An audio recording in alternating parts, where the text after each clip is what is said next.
The Year to Their podcast, it's time to start the show. Be sure to hold on tight, here we go. Exploring all the different Disney destinations. Year to Their, it's time to start the fun. Hello everybody and welcome to the Year to Their podcast, Walt Disney World Word of the Week. I am your host, Phil Gramlich, and each and every week I will bring you a new Walt Disney World word and then give you information, background, tips, tricks, hints about that Walt Disney World word. So without further ado, this week's Walt Disney World Word of the Week is brought to you by the letter N. N for Norway. Yes, I am talking about the Norway pavilion in Epcot's World Showcase. And no, there is no truth to the rumor that the Stave Church is going to be replaced by Elsa's Ice Castle, or that Norway is going to be called Frozen Way instead. Yes, those are both horribly bad jokes, but I wanted to add them in there anyway. So let's talk a little bit about Norway's history, not the country, of course, but the pavilion. So the Norway Pavilion is the youngest of all of the World Showcase pavilions. It actually opened in May of 1988 in Epcot. The grand opening was actually in June of 1988, and Harald V of Norway, who was the crown prince at the time, dedicated the pavilion in a ceremony that was broadcast live on TV in Norway. So like most of the other pavilions around the World Showcase, Norway's pavilion uses architecture that's designed to look like a Norwegian village. So the village includes the Stave Church that I talked about earlier, and the exterior of the table service restaurant Akershus is designed to look like Akershus in Oslo in Norway. There are actually 4 kinds of architecture that are used in the Norway Pavilion. I'm going to try my best to pronounce them. They are the Setesdal style, the Bergen style, the Oslo style, and this is a tough one, the Alesund style. People from Norway, please excuse my horrible pronunciation of your language. So originally, the Disney Imagineers wanted to represent 3 different Nordic countries with this pavilion at World Showcase, but 2 of them didn't show up. Sorry, that was a terrible Muppet Vision 3D joke. But actually, Norway was the only one of the 3 Nordic countries that had investors give a lot of money to build the Norwegian pavilion, and that's why we ended up with Norway. And as a matter of fact, the government of Norway actually provided money to help run the pavilion up until 2002. So in 2002, the money from the Norwegian government stopped coming in, and that's when Disney decided, hey, it's Frozen time. No, it was much later that Frozen took the world by storm and is now such a big part of the Norway Pavilion. And Frozen is such a big part of the Norway Pavilion these days that its 2 main attractions are Frozen Ever After, which replaced the Maelstrom, and the Royal Summer House featuring a meet and greet with Anna and Elsa. Honestly, though, in my opinion, the Imagineers did a fantastic job with putting in the Frozen Ever After attraction and the Royal Summer House attraction. The exterior of both attractions fit well into the theme of Norway. And honestly, it doesn't, at least to me, disrupt the feeling of a Norwegian village at all. Now, the attractions, they're a different story because a lot of people, myself not included, were very upset when Maelstrom was taken out, and were even more upset when it was announced that it would be Frozen that would be replacing that attraction. And as I said before, and I'll say it again, I don't know about you, but I certainly didn't run to Maelstrom as soon as World Showcase opened in Epcot in the morning. So from all accounts, a lot of people are still upset with it. But if you have kids or if you're a big fan of Disney animation, I believe there are a lot of big-time Frozen Ever After fans out there. Now, what else is there in the Norway Pavilion? Well, there are 2 restaurants. So the first one is, and this is going to be another tough pronunciation for me.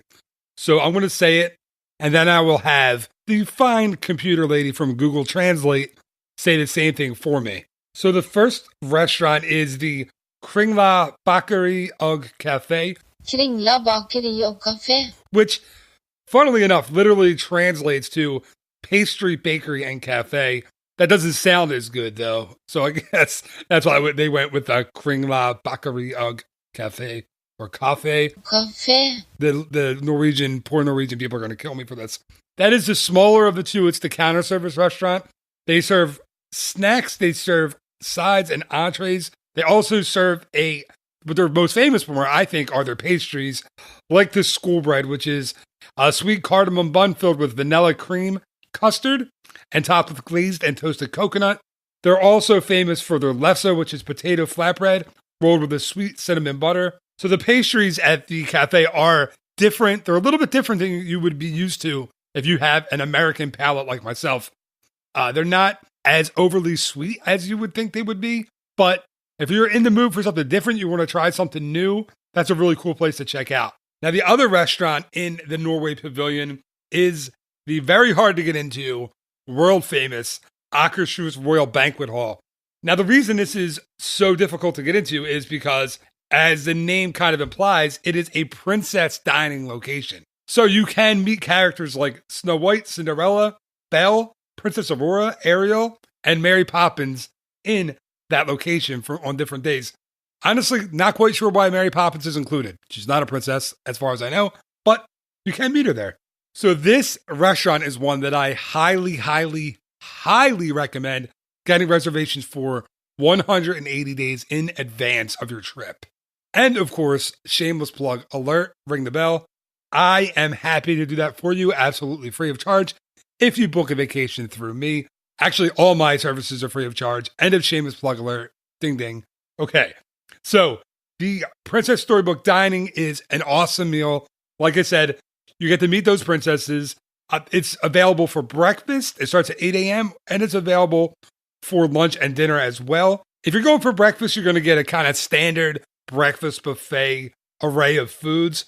You're going to get things like scrambled eggs, bacon, sausage, potatoes, cinnamon rolls, and fresh fruit.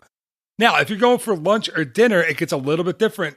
You have your Taste of Norway to start the meal. Now, when I say Taste of Norway, don't be scared. It's not scary food, okay?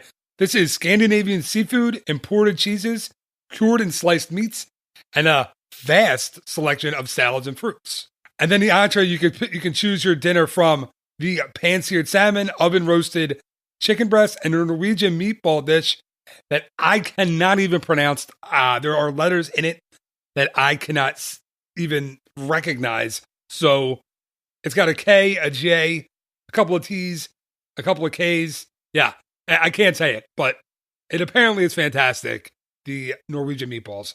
And if you're going with little ones, if you have kids with you, the children's menu is your standard Disney children's menu. Pizza, pasta, grilled chicken, salmon, vegetables, fruit salad. And there's a really nice dessert plate there. So if you're in the mood for dessert after all of your Scandinavian goodness, you can get that there as well. So all in all, these days, the Norway Pavilion, yes, it's different. Yes, Frozen has kind of taken over. But in my opinion, there's still the charm. There's still the feeling of the Norwegian village. There's still the smell of the Norway perfume and cologne that comes through the shops. As a matter of fact, I think I mentioned this on a different podcast. That smell, I liked it so much that there was an Old Spice scent, Old Spice high endurance scent called Komodo that they had in deodorant. And I bought they went off the market and that's the one I was using. And it reminded me of Epcot and the Norway Pavilion specifically so much that I bought a case of it. And then it was finally pulled from the shelves. I started buying it on eBay until I couldn't find it anymore. Yes, I am that insane. Oh, and the trolls are still there. The trolls are still in the shops in Norway. And by trolls, I don't mean the crazy looking high pink hair, yellow hair toys you can buy, or even that new Trolls movie that's coming out that my kids are already obsessed with. I mean the traditional trolls from the Norwegian culture. So next time you're in Epcot, don't just run past Norway thinking it's all Frozen and that's it. There still is plenty to do, plenty to see that is actually from the Norwegian culture.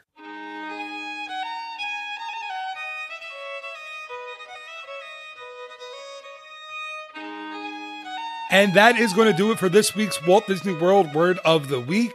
Thank you again so much for listening to this one. And thank you so much for listening to any of the episodes that I put out there. It is greatly, greatly appreciated. And I always ask for you to share the show, to tell your friends, tell your family about it. This week, I actually want to ask you to, if you enjoy the show, go into iTunes, put an honest rating, give me an honest review of the show. That would be greatly appreciated as well.